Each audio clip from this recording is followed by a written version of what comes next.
I'm live? Like I'm really, really live? Hello, everybody. Welcome to 50 Blocks in 50 Weeks. We're going to give this a try over here on YouTube today because Facebook is not playing nicely today.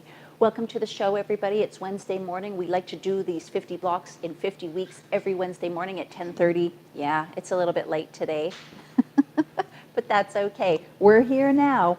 So if you have not signed up for our 50 blocks in 50 weeks yet, I'm going to have you go visit us at sparrowquiltco.com. You're going to put in your name and your email address, and every Wednesday morning we will email you a pattern so that you can follow along and make the 50 blocks in 50 weeks with us. We also have a really great little quilting community going on Facebook. It's called Sparrow Quilt Co. Daily. We've got over 4,000 quilters in that group. They love sharing pictures and advice and funny stuff. So go on over there to Sparrow Quilt Co. Daily and join the group. It's an instant access to over 4,000 friends who speak the same language as you do and who understand your passion for fabric and sewing, and you'll never have to feel like you're sewing alone again. So go ahead and join that group. We'd love to see your fabrics and your patterns and everything that you're working on, okay? Now, let's talk about our fabric requirements for block 35. This block, I've kind of created my own ombre look using 4 different pinks in this block, and you can see that I just worked my way out from center with the lightest all the way to the darkest. So I used, let's see, how much fabric are we going to need for this little block? With our white fabric, we are going to need a strip that is 5 1/4 inches wide by about 16 inches long. In our darkest pink, we're going to need a strip that is 6 1/2 inches wide by 19 inches long. Our medium dark pink is going to be 1 1/2 wide by 19 long. And the medium light pink, again, we're going to do 1 1/2 wide by 19 long. And finally, that last light pink, we need a 5 1/4 inch square. And we also want a strip that is 1 1/2 inches by about 19 inches. I did write 18 in the pattern, but I want you to give yourself that little bit of extra so we can square up the ends of our strip set. All right. Everything going okay? Yeah, good? Excellent. So hopefully you're joining us from Facebook. Hopefully you've come on over to join in on the fun from Facebook. Like I said, we normally do this over there, but we are happy to be on YouTube today. So I have already cut out my fabrics, and what I did is I cut my white into a 5 1/4 inch square. And then I took that white square and I cut it twice on the diagonal. And that's going to give me 4 little triangles. For today's block, I only need 2. So I'm going to set 2 aside in my scrap pile and just keep 2 for this project. We're also going to cut from the white 2 squares that are 4 7/8 inches by 4 7/8 inches. And then we're going to cut that once on the diagonal. And those triangles are going to become those outer corners of the block. That smaller 5 1/4 inch triangle is going to be our inside. So you're going to need 4 of the bigger white triangles in total and only 2 of the smaller white triangles in total. Next, we're going to cut our dark pink. And I always cut my big pieces first. So first I cut my 2 squares that are going to be 4 7/8 by 4 7/8, and then those, again, I cut those on the diagonal, and that's going to give me 4 triangles total. I'm going to pair those with the white triangles of the same size, and those are going to make those outer corner units. Those we can set aside for now. Out of our dark pink, we're also going to need a strip that is 1 1/2 by 19 inches. We're going to create a strip set. And we're going to cut these little chunks out of our strip set. So we want 19 inches so that we can square up our ends before we cut those little squares out. If you got a deep crease in there, make sure you press that out as best you can. I like to use my Easy Press pen, but I'll show you that in a couple of minutes. Now moving on to my medium dark pink. I'm going to need 1 strip that is 1 1/2 by 19, and that's just going to be next in my progression of the gradient that I'm creating here out of my pinks. My medium light pink is also going to be 1 1/2 by 19 inches. And lastly, I'm going to start cutting up my light pink. The first part I'm going to cut are my triangles. So I'm going to cut a square that is 5¼ inches, and then we're going to cut that square twice on the diagonal. This is the same story as the white. We only need 2, so let's get those little guys out of there. We're only going to use 2 for this block. The rest can go in our scrap pile. Let's get those right out of there so I don't confuse myself. Now I noticed that a few of my pieces are a little bit wrinkled, so I'm going to give them a quick press before I get too far.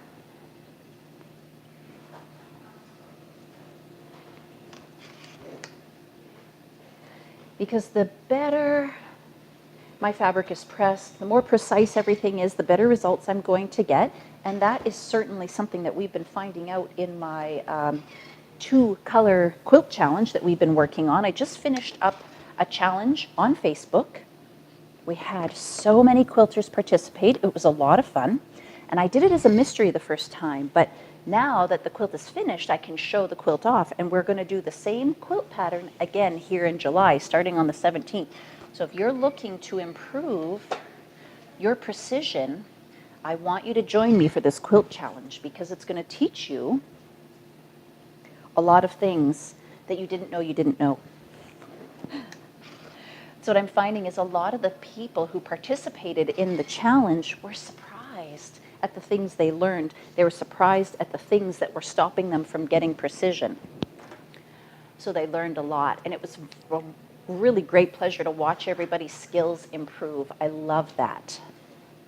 All right, I mentioned how I use my Easy Press pen to get that really deep crease out of there, and I want to get that out of there before I sew it to another piece. So Easy Press pen is a really great tool that's now available. I fill it with Easy Press solution, which is just a starch of some kind. It's got a spring-loaded tip, so I just push down on the tip. That lets a bit of fluid out. I apply it on my fabric. That's too much. How much I put on there is more than I normally do. I usually just need the tiniest amount. And then when I press on that, it just makes those creases come out effortlessly and makes my fabric behave exactly how I want it to. So there's a real benefit to using that Easy Press pen. The first thing I'm going to do is create my little center here. Now that I've got everything pressed and ready to go, we're going to create this little center. Now last night, I have to admit, I sat down to sew and I made a mistake. So I included a little diagram in here to make sure that you piece your triangles rather accurately or correctly. But what I did is I made a half square triangle, and that's not what I'm after. I need to attach the 2 short sides. So I'm going to look at my little dot, or at my actual block there, and I'm going to lay it out the way I need it to be.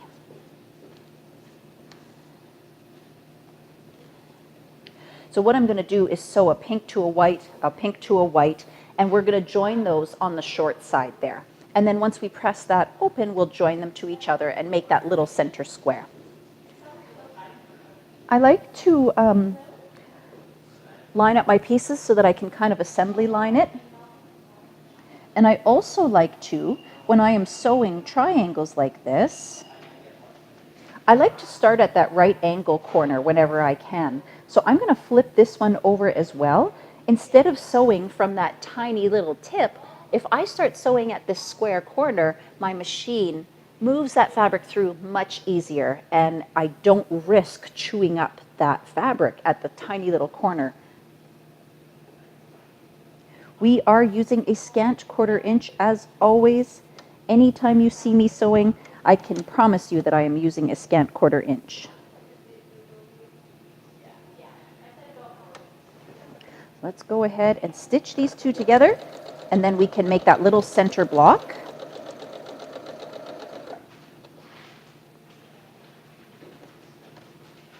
Easy peasy, right?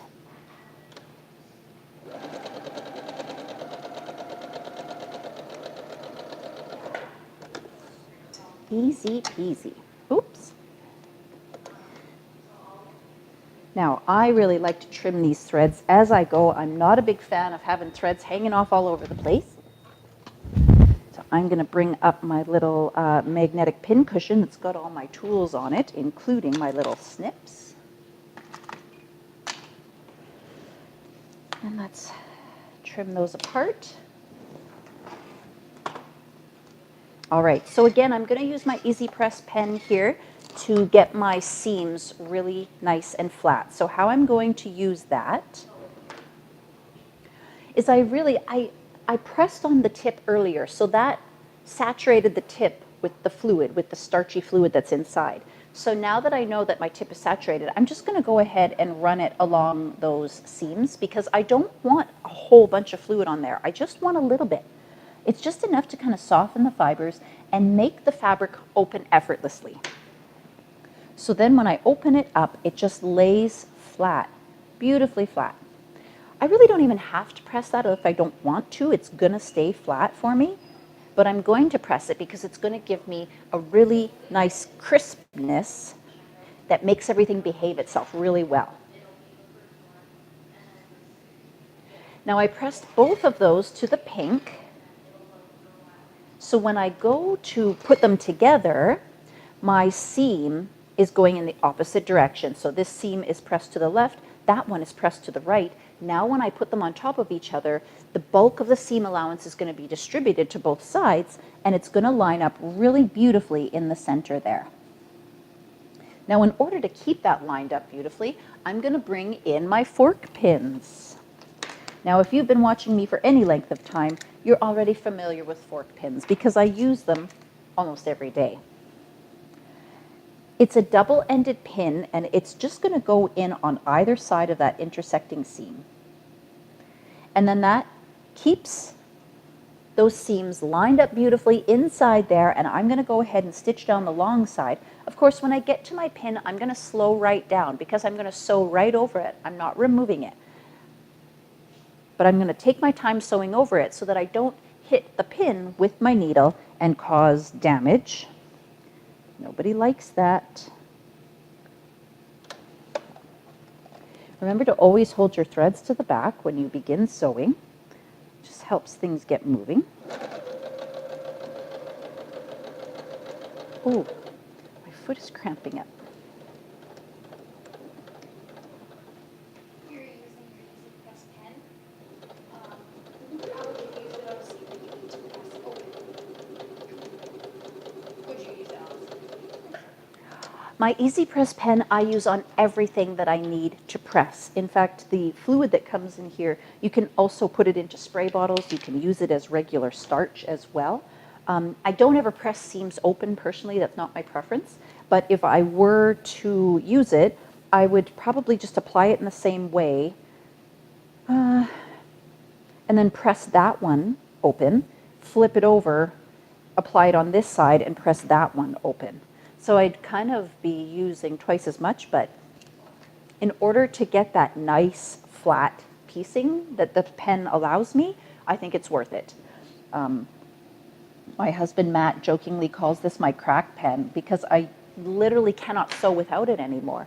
I truly used to feel like my pressing wasn't effective, like it wasn't doing any good. I'd press something, it would lay flat for a second until it cools, and then it would kind of spring back. But when I use this stuff, everything stays flat 100% of the time, even after it cools.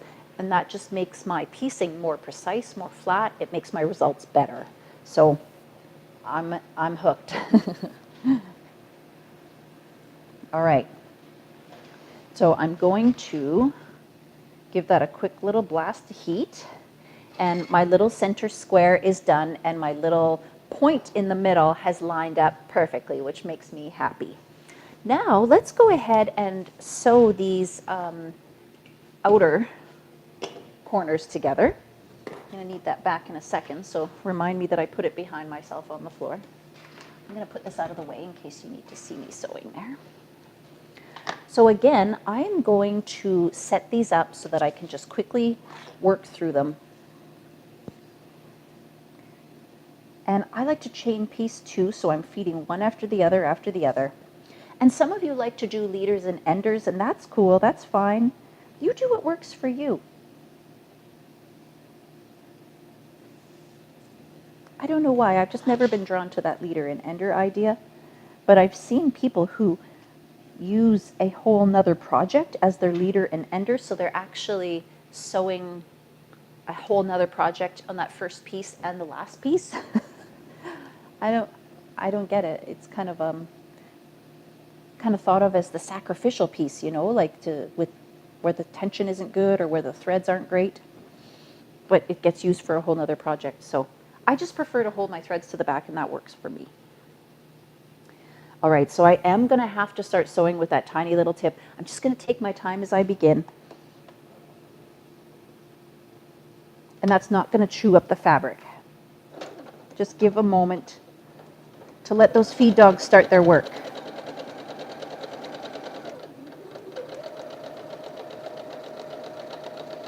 Now remember what I said about using the scant 1/4 inch, okay? If you do not have a 1/4 inch foot on your machine, then you need to be measuring your needle position to make sure that you are getting an accurate seam allowance.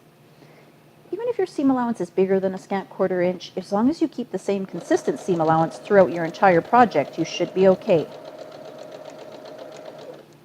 I know a quilter who doesn't believe in a 1/4 inch, and she does everything 1/2 inch. So there's a little bit more math there. You got to figure out everything plus that little bit of extra. Paulina has a question. Paulina has a question? She'd like to know if you're using heat and bond to applique big flowers, would you use a blanket stitch or would you zigzag best? So Paulina is asking me if I were to use heat and bond and applique big flowers on a project, would I use a zigzag or a blanket stitch?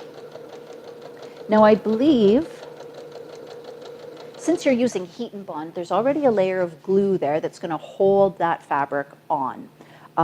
In my opinion, in my experience, sometimes that glue, if you wash it a fair amount, will start to kind of let go a little bit. So my preference when I'm working with heat and bond is to do a tight zigzag. They call it a satin stitch because it gets so dense.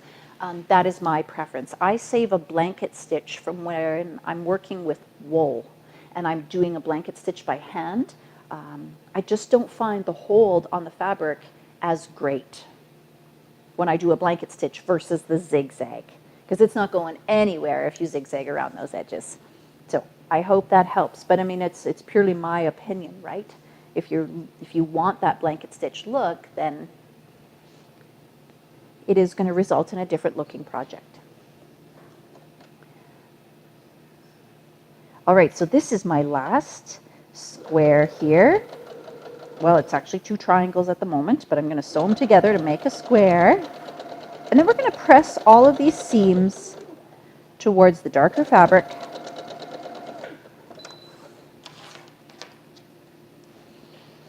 And then we're going to make a strip set.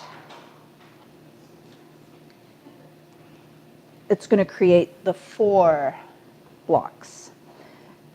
Do that all in one step and feel like we're being efficient. All right, so I want to press all of these to the darker fabric, so I always put the darker fabric on top. And I'm just going to run my easy press pen along the seam. I've not plunged the tip again. It's still very saturated with fluid, so I don't want to over apply the fluid. Not that there's any ill effect. I put too much on before, and what happens is sometimes it gets like a little residue that just flakes off, a powdery kind of residue, and not that that's a bad thing, but just apply less, and then it will last longer.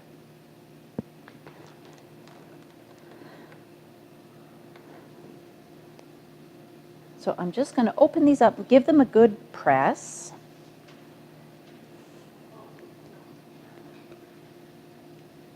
And remember, when you're pressing, it's lift and press, lift and press. We don't want to be coasting the iron or twisting the iron. You want to just be placing it up and down. And then we don't distort the fabric. Because when fabric is damp with steam and heat, it distorts so easy. Nobody likes that. All right, so now I can lay these out in my corners. Make sure those darker points are pointing to the center, and we're going to put this little pretty in the middle. Okay, now we need to create those outer center parts. So I have to lay out my strips in the right order. So I'm going to go darkest, then my medium dark, then my medium light, and then my lightest. Now this one is way longer than the rest. That's okay. It's not the end of the world. What we're going to do is line up those ends, and this end is going to be uneven. Then we'll square up that end, and we'll cut all our chunks out of there, and whatever's left over is going to go in the scrap pile. Now, whenever I am sewing strips together, my preference is, and I suggest you do the same, start sewing them in pairs, but start at one end and start the other pair at the same end. And then when we go to join the two pairs together, we're going to sew from this end up. What happens if we sew everything in the same direction, our strips start to distort. And they start to get this hourglass kind of look to them. And last night when I was doing mine, I distorted it a little bit with the iron, and I can't really see it now, but there's a little bit of a wave in one of my strip sets. Maybe it's that one right there. Anyways, my point is that I want you to learn from my mistakes. Don't over pull your strips, especially because they're very skinny. They distort really easily, and make sure that you sew the two pairs in the one direction and then sew the two pairs together in the other direction. So let's do that now, and I'll show you what I'm talking about. Is everybody finding us on YouTube? Mm-hmm. Good. All right. Do you know the names and colors of those in there? So pretty. The names, that's a good question.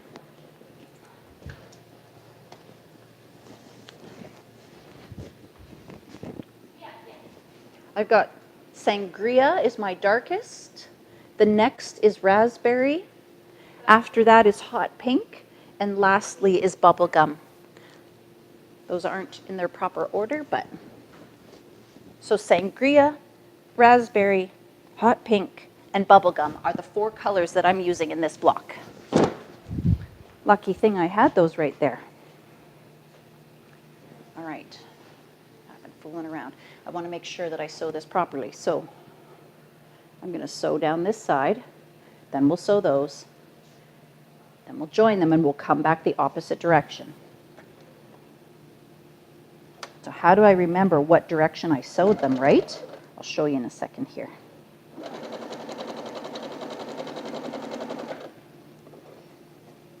Make sure those strips stay lined up really nice and square to one another. It's very easy to let one shift, and then your sizing is off because one shifted on you.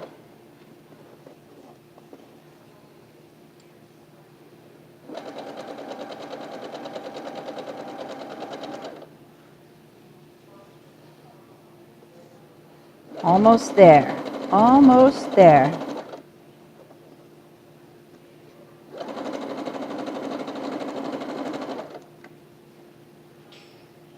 All right.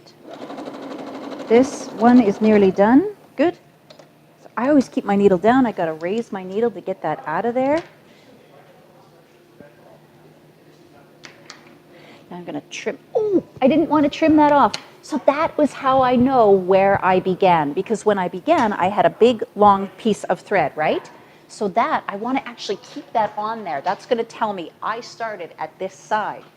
So I'm going to do this one the same way, start at this side, and then when I sew the two together, I'm going to start at this end, because my 2 thread tails will be down there, telling me, no, don't start here, start at the other end. All right, let's line up these next 2 and get them going. I'm going to be showing, after I finish the block, I'm going to be showing the 2-color mystery quilt. It's no longer a mystery, but we just finished it up here on the weekend. And so I want to show you all the mystery, and I hope you'll come and check out on our Sparrow Quilt Company business page all the other projects that were made in the group. All my challengers did amazing, and they all improved their skills, which made me so proud.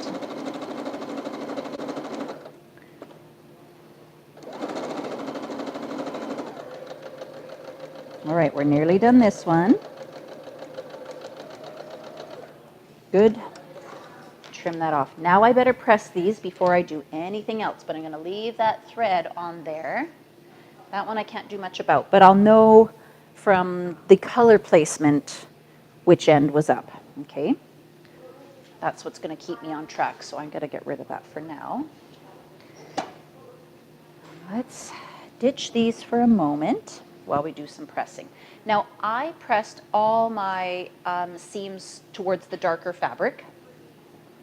Doesn't really matter here because you're not lining up seams to anything else. Like none of those seams line up to anything over here. So it doesn't matter which direction you press them. But again, I am going to use my Easy Press pen and I just run it right along the thread, right along the seam. So remember I told you a moment ago that I distorted my fabric last night? You want to see how I did it? I put my iron down like this and I started pulling my strip. And immediately my hand went like this because I had too much tension on the fabric and I knew immediately that I had stretched my strip. So be careful because it happens so easily and then we get wonkiness in our blocks and we're left like, what's going on here? But those are the cool little tips of precision that you're going to learn in my 2-color quilt challenge. And it's also what you're going to learn when you sign up for my Learn to Quilt classes. And that's going to start in the first week of August. The challenge starts July 17th. So we've got lots of online classes coming up for you quilters to join in and enjoy. All right, I said the darker fabric. So let's put the darker fabric on top. And again, I'm going to run this little pen along my stitches. This is still going strong with that initial pushing of the tip. I haven't pushed it again since. Every time I push it, it forces more fluid into the tip. So I've done all that pressing so far with only one saturation of that tip. I'm getting frugal a little bit with this stuff. I want it to last forever. All right, let's give that a little press. And make sure you're opening that seam right up. Sometimes that's the problem in our piecing is that the seam isn't open as far as it should be, and we end up losing. It's just a hair. It's just a hair that you're losing, but you know what? You lose a hair 3 times in a row, and suddenly you've lost 1/4 of an inch. So make sure you're pressing those seams open as far as you possibly can. Now, my favorite thing to do is to put everything back in its place before I proceed, because I'm really good at putting things together in the wrong order if I don't pay attention. So I can see dark through light, we're all good, right? Now I'm going to put one on top of the other, and I can see that I sewed both of those from this end, but this time I'm going to start at this end. But currently my strips are nice and straight. I don't have any bowing. And I want to keep it that way. But if I kept sewing everything from this direction, it would start to skew a little bit and I would get this hourglass look. We might want an hourglass in our bodies, but we sure don't want it in our quilts.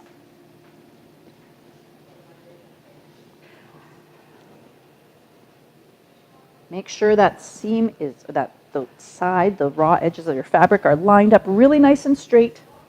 And then let's go ahead and sew those with our scant 1/4 inch seam.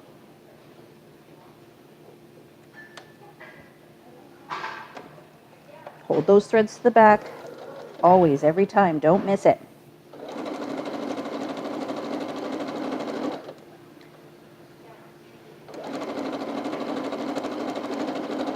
And I'm only ever sewing what's held in place. I don't ever just sew the whole strip. I will stop, position things so that they're square and straight, and then sew. Then I'm going to stop, reposition, look for square and straightness again, and then carry on again.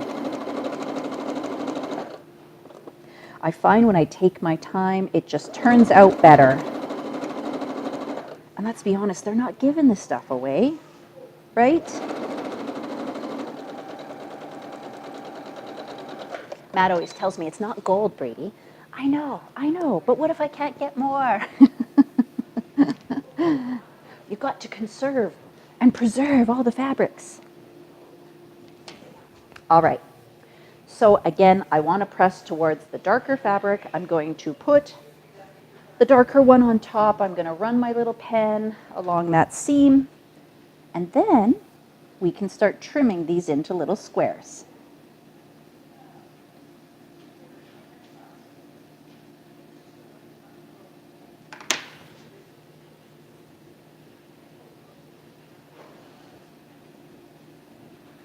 There we go. And then I'll come back and give it a good press, make sure everything is nice and straight and flat.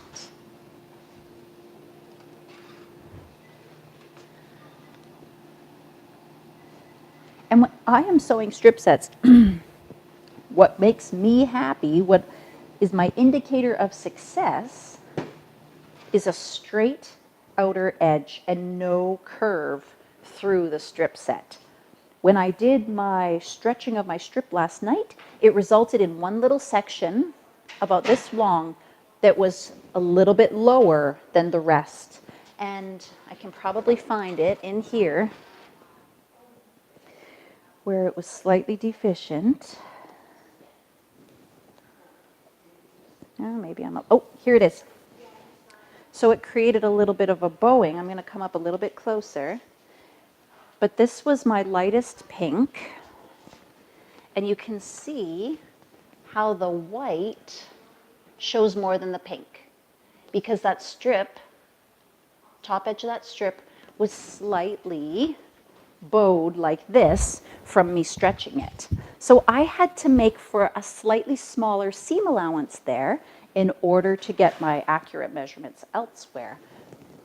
But like I said, when I make a strip set like this, if I've got a beautifully straight outer edge, both top and bottom, I know I've done it correctly. I don't have that shortness in the strip set that I just showed you there. I hope you understood what I just showed you. I hope that made sense. All right, so now we are going to cut this into little chunks.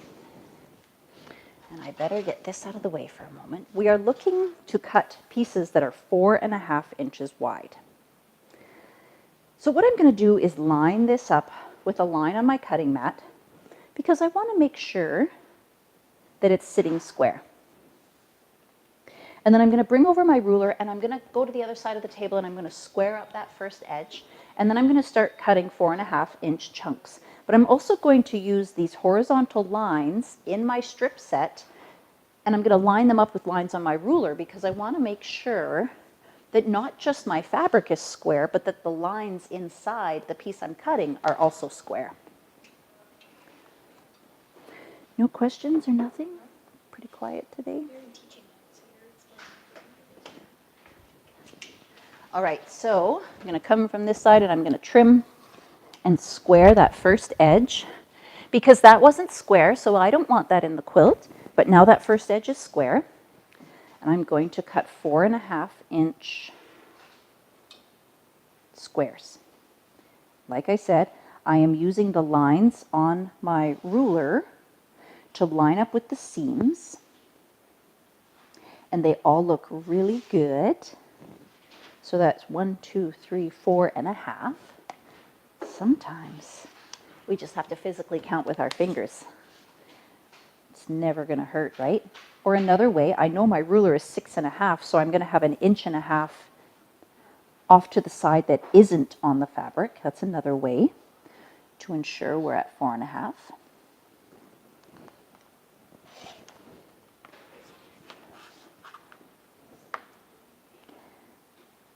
All right, I've got 2 more to go.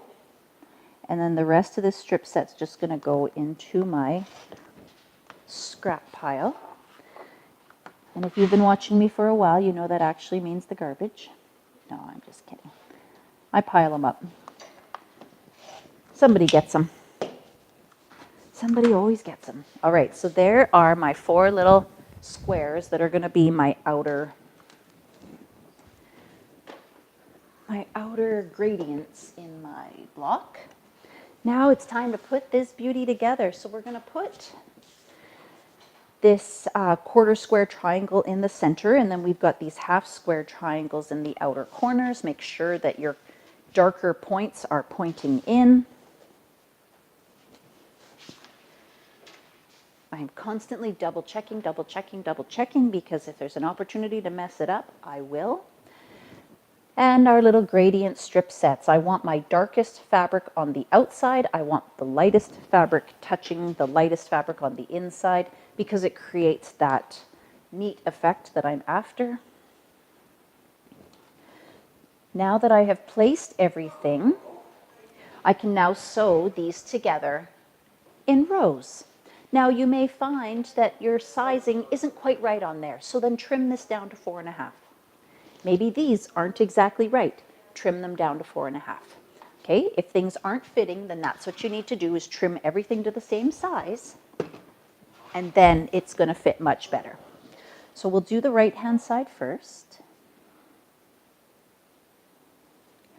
And not only do I line up the side I'm about to sew, but I also check the other 3 sides. I want them to be square.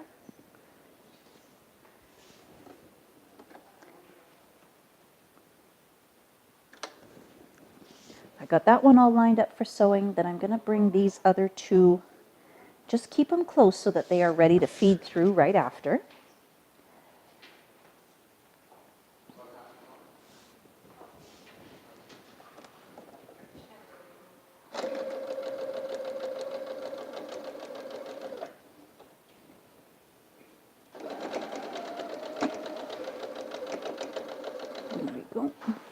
Now let's move on to this next one. We're just going to work our way through the rows, and then we'll join the rows together. But after I piece this, again, I'm going to put it all back. Make sure it's all positioned properly. That way I get an opportunity to visually check and make sure that I'm doing it correctly. And that just saves ripping. Nobody likes ripping.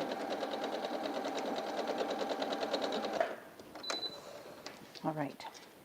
So what I did with my original block is I pushed the seams towards the triangles in all 3 rows. So in the top and bottom row, my seams are going to press out to that corner triangle.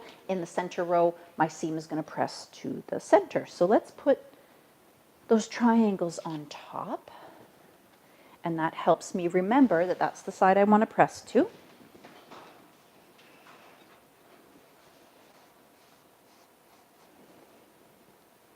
All right, I finally pressed my tip again, because that one I had to go over it a couple of times in order to get it fully applied.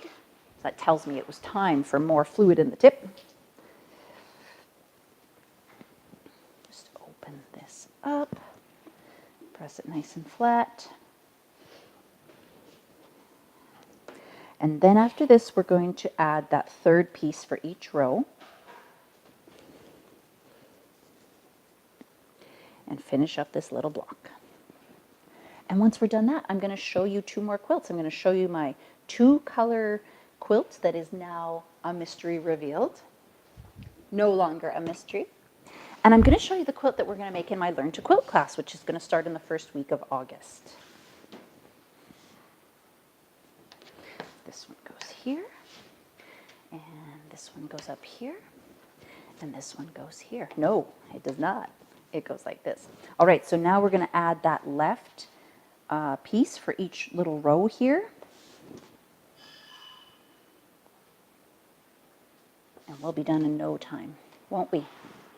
Have our fork pins ready so that we can join the 3 rows together in a minute.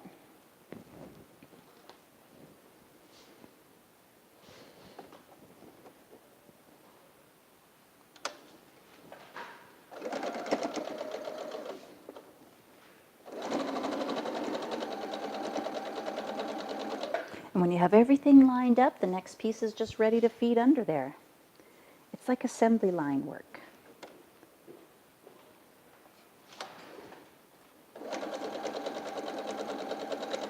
So I'm curious about all of you who like to sew. Do you do all of the same step and then move on, or do you piece a block and then piece another block. I am a fan of just doing the entire single step, with the exception of the first block of the quilts. I'll usually piece one block and see how it turns out. See if there's any considerate, like maybe I should cut this a bit bigger or small, you know what I mean? Like just look for things that might be improved. And then I'll go ahead and piece all the blocks at once. So I'm always curious about how other people do things. All right. Once I press these, then we can join these, and we'll be done another block here.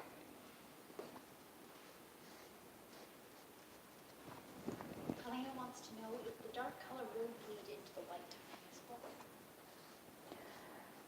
So somebody's asking if the dark color will bleed into the white fabric, and it's entirely possible that it will. If you are concerned about that sort of thing, I would look for a product called Retain at your local quilt shop or online and use that when you wash your fabrics. I don't pre-wash anything. I take the risk. I don't get a lot of bleeding of fabrics, but in this scenario, I suspect there would be some bleeding of fabrics. So it might be wise to do something to prevent that. There's a cool product called Color Catchers as well. We can't get it in Canada. The Americans have no problem getting it though. So you should be able to find that in your laundry aisle or at your local quilt shop. But in something so drastic, I would definitely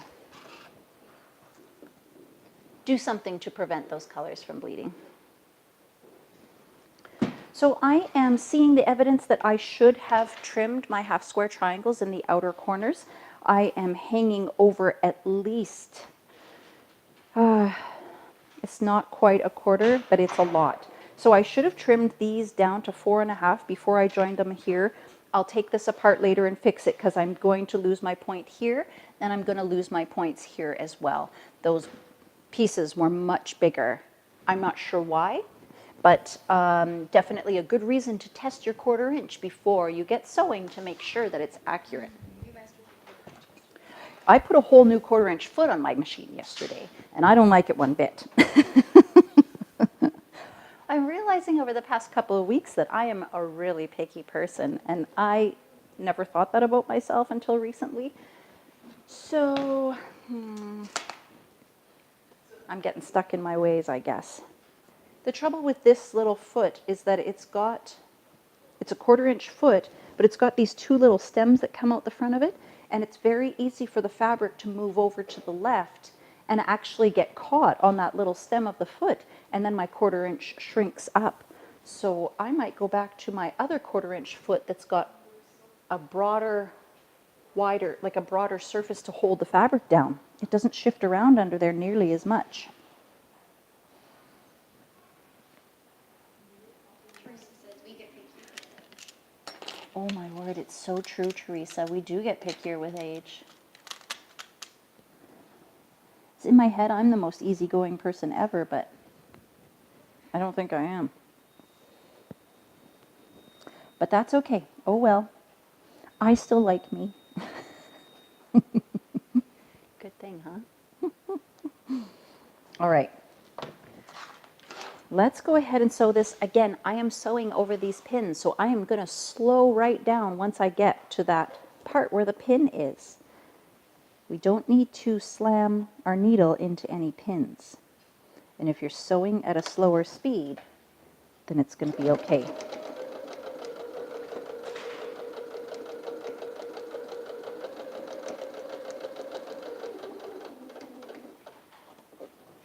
Take your time over that pin. And I speed up in between the pins, but once I get close to a pin again, I slow right down.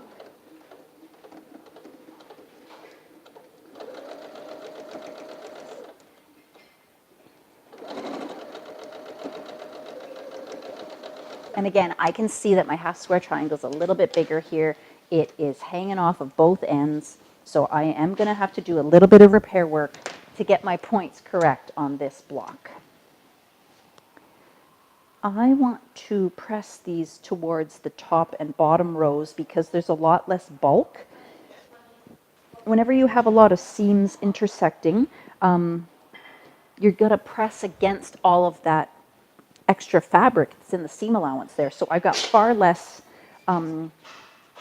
push on this side, whereas if I look at this side, look, I've got 1, 2, 3, 4, 5, 6, 7, 8 seams, plus this to have a triangle in the corner. So if I were to press towards this side, there would be a lot of extra thickness in that seam when I opened it up. But instead, I'm going to press towards this side because there will be very little resistance. And then things are going to lay a little bit flatter and look a little bit gooder. Oh, you shouldn't make up words.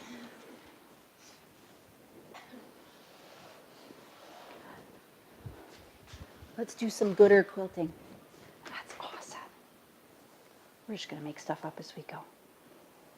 Just kidding. I'm not.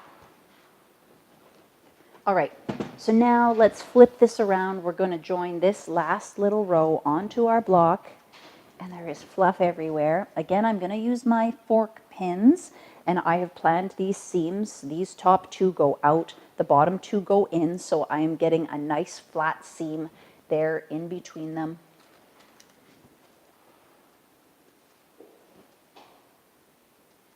Go ahead and pin those 2 little intersections, and then I will show you my finished block.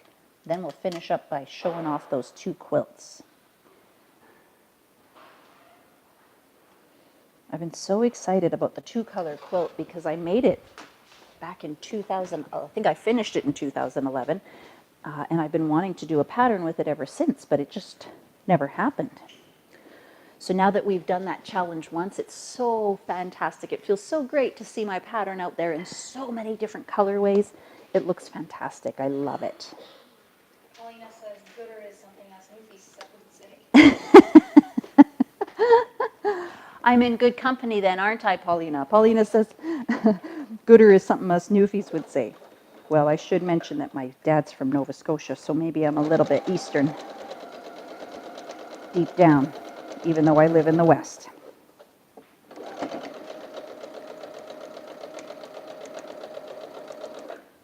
Yeah, I do not like this foot. All right. Let's keep sewing though. Just keep sewing, just keep sewing. You know, like Dory from that movie. Just keep swimming, just keep swimming. What's that movie called? Finding Nemo. Finding Brady's brain. Sometimes I feel like Dory. And that's why I say I have a fruit fly brain. All right, last seam. Let's apply our Easy Press solution, and we're going to open that up. Ta-da! Look, I got 1 point perfect, but only 1. The rest of them are poopy, and that's okay. Like I said, I'll probably go in and repair that. Regina would like to know, do you use standing up all the time or sitting down? Oh, Regina is asking if I always stand up to piece. No, I don't. I usually just do it for this show. I prefer to sit 100%. It's awkward. Sometimes if my back is sore, I'll stand, but for the most part, I sit. All right, so yay, another block done. That's block 35. Again, if you do not have the patterns yet, I want you to visit us at sparrowquiltco.com, put in your name and email, and we will start sending you the patterns every Wednesday morning.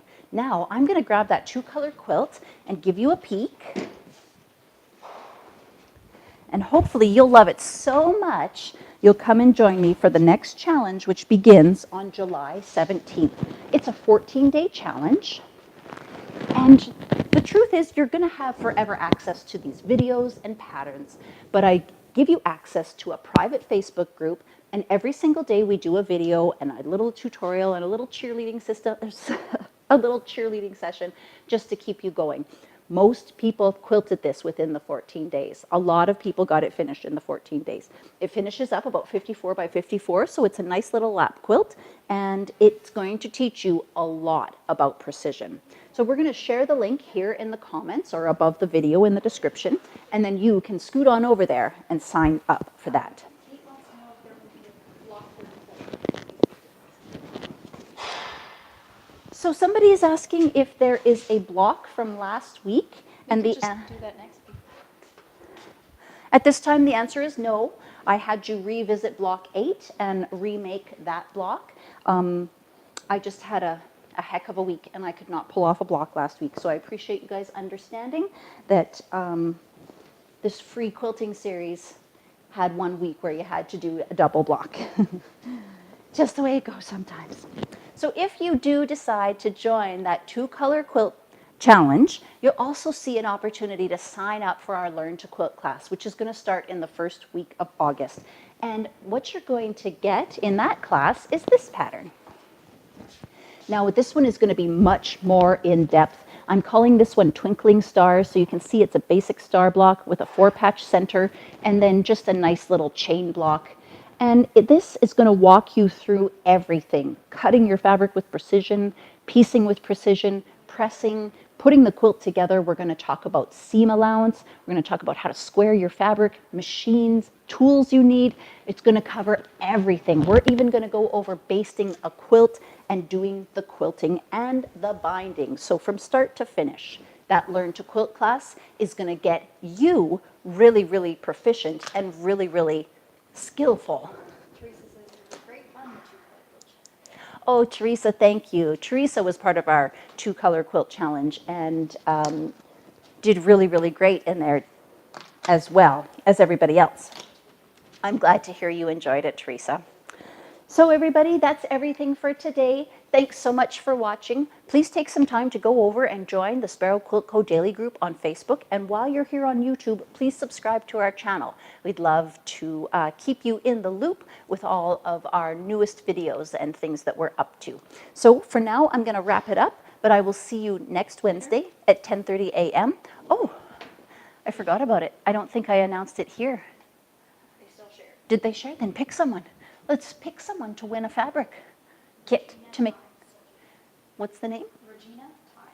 Regina Ties, you are our winner today. Congratulations. Regina, what I need you to do is send us an email, info@sparrowquiltco.com. I need you to include your name, your phone number, your email address, and your shipping address. And please say that you have won the fabric kit for block 35. And we will get an order placed in the system for you and get that out to you as soon as we possibly can. Anything else that I need to address or answer?